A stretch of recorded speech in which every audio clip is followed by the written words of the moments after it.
Você já parou para pensar qual o significado do Natal? Quais os ensinamentos que a vida de Jesus pode trazer para a sua vida, para a sua atualidade? Bem-vindos ao episódio de hoje do nosso podcast Superando os Desafios Afetivos, programa que fala de saúde, espiritualidade e psicologia. Eu sou Iraci Campos e nosso episódio de hoje estamos recebendo o nosso convidado, o pastor Marcelo Niero. Além de pastor, ele é professor e gerente de projetos e vai bater um papo muito gostoso com a gente aqui sobre Jesus. Seja bem-vindo ao nosso podcast de hoje, Marcelo. Muito obrigado, uma honra estar aqui, Iraci. Obrigado pelo convite, privilégio. Fico muito feliz de poder dirigir essa pergunta a você. Qual o significado do Natal? Nossa, essa pergunta realmente é muito importante e o significado é comemorar a vida da pessoa mais importante que já existiu nessa terra, Jesus. Aquele que me salvou, aquele que nos salvou, aquele que morreu por nós. É o dia de comemorar a vida dele. Celebrar essa vitória que ele conquistou na cruz por nós. Você acredita que as pessoas comemorem no Natal a vinda de Jesus? Nas famílias, o significado disso, ou trazer o momento de oração, o momento de Jesus, te recebo aqui na minha casa, venha comemorar a sua vinda comigo. Infelizmente, acho que as pessoas se perdem, se esquecem do aniversariante, né? É como se fosse fazer uma festa e não convidasse o aniversariante. Porque, às vezes, é tanta coisa boa, né? Óbvio, estar em família, as comidas maravilhosas, todas as conversas. Às vezes, a gente, né, tem pessoas distantes que a gente está perto ali, oportunidade, mas, muitas vezes, muitas famílias, infelizmente, elas esquecem disso. E o foco acaba sendo só eles mesmos, a família, os presentes, a diversão. E, óbvio, tudo isso precisa acontecer. E ele mesmo, Jesus, gosta disso, né? Uhum. De ver a família em alegria, em conversa, em comunhão. Mas não pode esquecer dele, né? Até porque a festa é dele. Não posso... Vão fazer uma festa para mim e eu não sou convidado? É não faz exatamente sentido, né? isso. A gente está aqui na festa do Marcelo, é aniversário dele hoje. Cadê ele? Não, a gente esqueceu de convidar ele. Acaba que ele fica só no presépio, na decoração, alguma coisa muito superficial, mas, como você falou, né, de fazer uma oração, de ter um momento ali de convidar Jesus para aquela noite, e isso, infelizmente, muitas pessoas... É uma coisa que na cultura do brasileiro, né, acho que não está, de certa forma. Não, talvez todas as pessoas, a maioria, assim, né? Muitos esquecem. Eu acho que as pessoas pensam mais ou menos assim. Falar com Jesus, fazer uma oração para ele, fazer um pedido, porque vem sempre o pedido, o agradecimento quando se lembra. Exato, né? é verdade. Quando, precisa agradecer. Né? Só quando está dentro da sua própria igreja. Dentro da sua casa, não, na sua vida, não, no seu trabalho, no seu dia a dia. Mas dentro da igreja, agora é a hora de orar e falar com Jesus. E é interessante você falar dessa questão de agradecer, porque eu escutei uma frase recentemente que me marcou muito, assim, trouxe uma reflexão. Né? Nas nossas orações, como você falou da petição, né? As pessoas às vezes querem pedir, ai Deus, preciso de um carro novo, uma vaga nova, uma promoção, um crescimento da saúde, enfim, pede um montão de coisa, agradece pouquíssimo, né? Uma oração de agradecimento dura alguns segundos e a de petição é enorme. Agora, se a partir de hoje nós fôssemos desfrutar só daquilo que nós agradecemos a Deus por aquilo que Ele já fez em nossas vidas. Estava todo mundo na miséria, passando fome. Estava uma desgraceira só. Não é? Você já pensou? Nossa, isso me fez pensar muito. Falei, nossa, tudo que eu vou fazer agradeço. As minhas orações eu começo agradecendo quando eu acordo, quando eu vou dormir. Enfim, minhas orações, Deus, obrigado por esse dia, pelo trabalho, por tudo aquilo que Ele fez naquele dia. Mas ainda assim eu fiquei pensando, nossa, o que será que eu estaria perdendo de oportunidade de viver porque eu não agradeci? Né? Então, no Natal, acho que as pessoas esquecem isso. Poderia ser uma excelente oportunidade de, como família, agradecerem por estarem bem, por estarem em comunhão, né? Por estarem naquela mesa bem servida, desfrutando, comendo. Pessoas até, às vezes, que não têm lares, que são convidadas para estarem em outro lugar, alguma coisa assim. Então, E se você observar, quando a pessoa ela está buscando um emprego, ela consegue um emprego, aí ela vai agradecer. Obrigado, Jesus. Obrigado por ter conseguido esse emprego. Pronto, acabou. acabou. Simples assim. Um dia, pronto, acabou. E você tem que agradecer no outro dia também, no outro também, quando você está no seu emprego, quando, né, o agradecimento. E agradecer pelas dificuldades. A dificuldade é diferente. A dificuldade, eu não agradeço de estar atravessando uma dificuldade com ele me guiando, me fortalecendo, sabendo que eu estou vencendo. Eu só falo, tira isso da minha vida, tira isso de mim. Não é isso que acontece? Não, querem que livre das coisas ruins e agradece só pelas boas. E, na verdade, se Deus... Né, é uma oração, eu até falo muito nisso na igreja. Assim, querido, não adianta você pedir para Deus tirar aquele contexto ruim. Deus permitiu, porque Ele quer gerar em você alguma coisa melhor, Ele quer despertar em você alguma coisa. Então, não adianta... Se Ele está usando aquela circunstância, aquele momento, para te esticar, para te fazer crescer, você pedir para Ele tirar aquilo que Ele está usando como instrumento para te fazer crescer é uma oração que... Então, para de fazer crescer, né? Tu tá fazendo errado, Deus. Olha só o que tá fazendo comigo. Né? Então, não faz o menor sentido. Então, assim, essa oração, Deus tem um compromisso de nos fazer crescer, nos fazer avançar. Essa oração, ele fala assim, querido, eu não posso. Queria muito que você não estivesse, talvez, nessa pressão, mas eu preciso que você passe por isso, para que você cresça, desperte, aprenda A, B ou C, D e chegue num lugar melhor, né? Exatamente. Outra coisa que a pessoa acha que vivencia Jesus é quando a gente ensina ele a fazer as coisas na nossa vida. A gente ensina Jesus a fazer as coisas. A gente vai orar, falar, ai, eu preciso arrumar um emprego, pelo amor de Deus, mas eu não quero com aquele chefe. Eu estou tentando naquela empresa, faz com que eu consiga naquela empresa para fazer isso, para fazer aquilo, porque não sei o quê. Então, eu dou todos os pontos. Afasta essa pessoa da minha vida, tira do meu caminho, porque está me atrapalhando, porque isso, porque aquilo. Então, eu dou todos os passos de orientações do que Jesus tem que fazer para me servir. Quase que se ele fosse um rapaz de recados, né? Olha, minha lista de desejos é essa, faça tudo por aqui. E aí, nessas horas, a pessoa esquece de seguir o próprio exemplo de Jesus, que, né, momentos antes de ele ser crucificado, ele falou, Pai, se possível, afaste de mim esse cálice. Ou seja, ele dizia que a vontade dele, natural, não era estar ali angustiado, a vontade dele não era morrer na cruz. Com certeza. Mas, se não, seja feita a sua vontade, né? Como é que a gente aplica isso na nossa realidade de hoje? Pai, como você falou, olha, eu quero isso, eu posso querer esse emprego, eu posso querer isso, mas, se não, seja feita a sua vontade. Né? Colocando ele na frente. Então, acaba que numa situação dessa, a gente não está vivenciando com ele. A gente está exigindo dele que se cumpra não a vontade do Pai, mas que se cumpra a minha vontade do jeito que eu estou determinando. Exato. É uma inversão de papéis, né? Porque assim, ele é Senhor e Salvador de nossas vidas, mas é submetido a ser um servo. Sim. Né? E, na verdade, nós somos servos e, em determinado momento, ele chama, não vos chamo mais de servos, mas sim de amigos. Né? Ou seja, essa amizade, toda amizade ela é dual, né? Você entrega, você recebe. E as pessoas não buscam amizade com Jesus, querem que Jesus seja o realizador, traga a cura, traga a resposta, traga o milagre, traga a restauração. Tudo isso ele quer trazer. Graças a Deus por isso, maravilhoso. Mas o foco não está nisso, né? O que ele quer? Qual é a vontade dele? Qual é o desejo dele? Como é que eu posso aprender com isso? Aonde que eu preciso agradecer pela dificuldade, como você falou, pelas coisas boas? Sim, com certeza. Mas não só mas pelas dificuldades também, porque assim, a gente cresce não é na calmaria.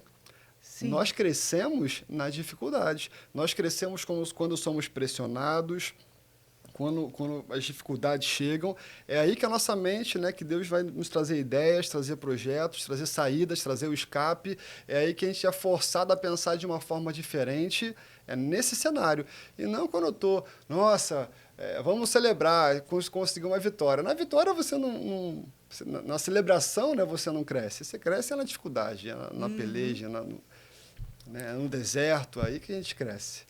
A gente cresce, amadurece e muitas vezes a gente não pensa que essa dificuldade, esse amadurecimento é somente um preparo pequeno para um outro estágio da minha vida muito maior que vai exigir aquele preparo que eu tive ali atrás. Exatamente. Né? Para poder fazer a escolha certa, para poder conduzir, para poder caminhar. A gente não reflete nisso, né? Eu costumo dizer assim, Deus, ele sabe tudo da nossa vida. Sabe. O passado, o presente e o futuro. Para que eu chegue no futuro, ele me prepara no presente. Para que eu esteja nesse presente, ele me preparou lá atrás. Então, quando a gente olha a vida da gente, a gente fala assim, pô, eu tive vitórias. Eu sou uma pessoa vitoriosa porque eu cheguei até aqui. E se eu cheguei até aqui, eu posso muito mais. Com certeza. Né? Dentro de todas essas buscas, né, que as pessoas fazem e não procuram trazer o Natal dentro de uma modernidade de paz dentro da sua vida, faz com que ela procure a igreja sempre caída, não na hora que ela está bem. E é interessante você falar isso, porque assim, a gente, né, falando de Natal, falando de Jesus, e uma reflexão que eu levantei uma vez na igreja, a gente sabe, Jesus nasceu, o menino nasceu. Mas a pergunta é, será que ele nasceu na sua vida? Por que nasceu na sua vida? Porque quando qualquer nascimento, né, no mundo, quanto mais próximo dele nós somos, mais ele muda a nossa vida. Então, quando uma mãe tem um filho, aquele filho muda, né, muito a rotina da casa, os horários, os deveres, tudo aquilo que faz. O nascimento de uma família, de uma criança que eu nem conheço, lá no Japão, distante, não muda a minha realidade. Então, quando Jesus nasceu, será que ele essa proximidade nossa com o nascimento dele, o quanto será que esse nascimento de Jesus mudou a minha vida? Tem até um versículo que eu gosto muito de Natal, que fala o seguinte, lá em Isaías 9:6 fala, pois o menino nos nasceu, um filho nos foi dado, o governo estará sobre os seus ombros, e ele será chamado de Maravilhoso Conselheiro, Deus Poderoso, Pai Eterno e Príncipe da Paz. Será que quando a gente celebra o Natal, e não só no dia 24, 25 ali, mas o ano todo, e lembrar que Jesus nasceu em nossas vidas, será que a gente está desfrutando do maravilhoso conselheiro, do Deus poderoso, do Pai eterno, do Príncipe da Paz? Então, assim, será que Jesus nasceu para nós?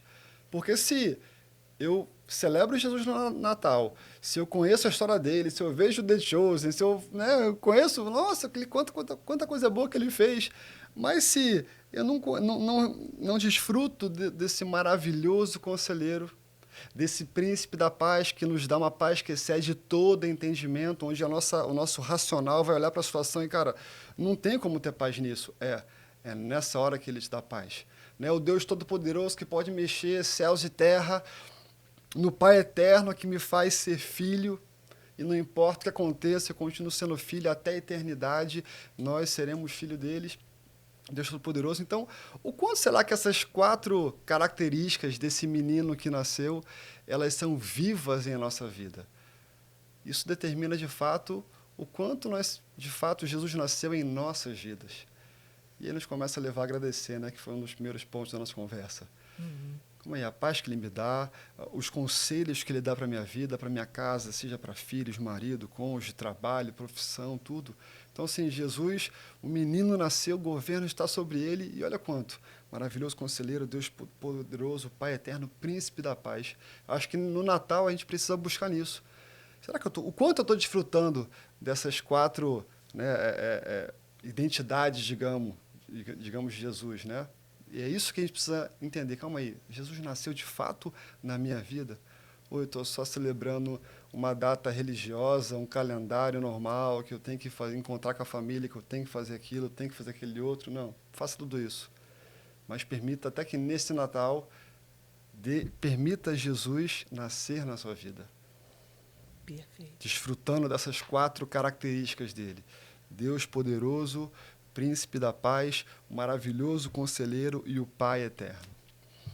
Sim, e isso é importante, porque quando você faz esse encontro com ele, a sua vida muda. Uhum. Não tem uma pessoa que teve esse encontro que a vida não mudou. Na verdade, pessoas que a gente... Está na Bíblia, né? A gente vê Paulo, a gente vê os discípulos de Jesus, né? A gente vê a mulher do fluxo de sangue. Quantos nomes ali cruzaram com ele, se permitiram ter esse encontro. Nossa, e a vida mudou. Agora, se a gente olha só para um menino, é Natal, é Jesus, e com essa história, passamos por muitos outros que a Bíblia também relata, que até cruzaram com ele, mas era só um menino qualquer, um menino pobrezinho que nasceu, né, enfim, em Belém, lá, e não desfruta de tudo isso, né? E dentro dos seus próprios discípulos ali, é incrível como ele escolheu a dedo, né? Ele trouxe a dedo as personalidades completamente diferentes. Exato.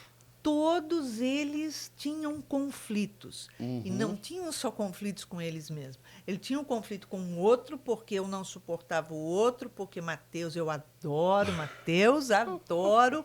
Mateus era o cobrador de impostos, e aí tinha diferenças com os outros, porque ele já era excluído naturalmente, criticado pelos outros. Rejeitado. O outro ali, então, tinha um preconceito com o outro lá, o outro aqui. Eu quero estar mais perto de Jesus, eu que sou mais isso. Jesus não chamava atenção. Ele não botava ninguém de castigo. Uhum. Ele trazia lá uma parábola, um não sei o quê, ouvia, ria. E aí você fala assim, como administrar um grupo de 12 pessoas, não são 2, não são 3, 12 pessoas homens. Com conflitos totalmente opostos, né? Porque quando eles começavam a discutir, ele se fazia presente, ele começava a falar, e resolvia os conflitos, né? Agora pegou, né? E só isso, né, ótimo exemplo, porque assim, reforça justamente as características de Jesus. Príncipe da paz, começava a ter conflito entre os discípulos, a Bíblia relata, né, quando alguns não se davam ali, e Jesus manifestava a paz. Conflitos na sociedade, quando eles eram perseguidos, criticados, ele vinha trazer a paz. Quando pessoas eram rejeitadas, né, quando queriam apedrejar a mulher adulta, quem não tem pecado, que atire a primeira pedra. Resolveu o príncipe da paz. Então, essa paz que a gente precisa, né, no Natal, buscar. Eu não vou só para um jantar de família, não. Eu preciso desfrutar dessa paz que excede todo entendimento. Esse Deus poderoso que pode fazer o impossível acontecer na minha vida, mudar a minha realidade, mudar a minha história. Né? Assim como mudou desses discípulos, como você falou, pessoas com complexos, com dificuldades, com rejeições, foram os homens que, meu irmão, abriram as igrejas. A gente vê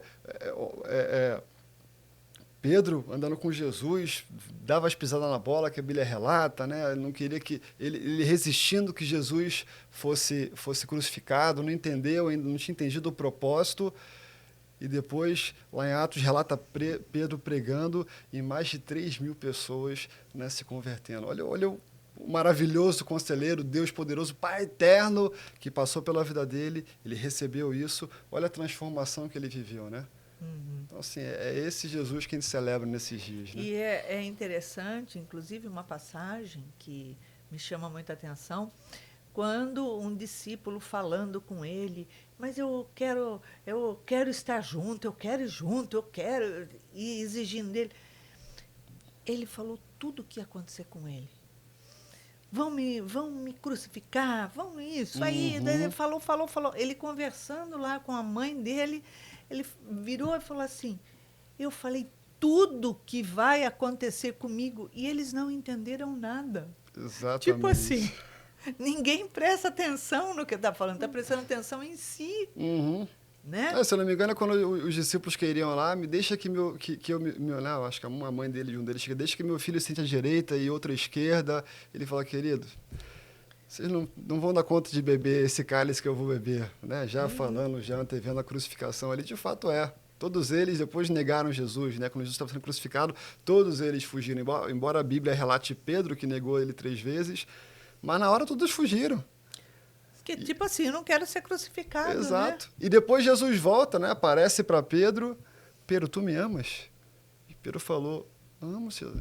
Amo, mestre. Tu me amas? Amo.